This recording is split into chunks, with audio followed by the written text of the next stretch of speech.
Hi everyone, this is from CPIS academy. இன்றைக்கி நம்ம current affairs தான் பார்க்க போகிறோம்.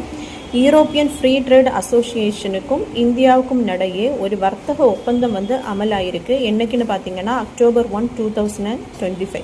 So European free trade association சொல்லும்போது அதில் வரக்கூடிய நாடுகள் என்னென்னு அப்படின்னா Iceland, Liechtenstein, Norway and Switzerland. So இந்த நாடுகளுக்கிடையும் இந்தியாவுக்கிடையும் ஒரு ஒப்பந்தம் போட்டிருக்காங்க.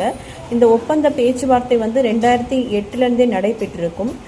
அப்போலேருந்தே நடைபெற்று இப்போ தான் அது அமலுக்கு வந்திருக்கு. ஸோ இதனுடைய விளைவு பார்த்திங்கன்னா இனி வரக்கூடிய 15 வருஷத்தில் இந்த யூரோப்பியன் ஃப்ரீ ட்ரேட் அசோசியேஷனில் இருக்கக்கூடிய நாடுகள் $100 பில்லியன் அளவிலான இன்வெஸ்ட்மெண்ட்டை இந்தியாவில் நடைமுறைப்படுத்துவாங்க. ஸோ இதன் மூலமாக நமக்கு பொருளாதார முன்னேற்றம், நம்ம நாட்டிலிருந்து அதிக அளவிலான எக்ஸ்போர்ட் ஐட்டம்ஸ் வரும். ஸோ இந்தியாவுக்கு ஒரு பொருளாதார முன்னேற்றம்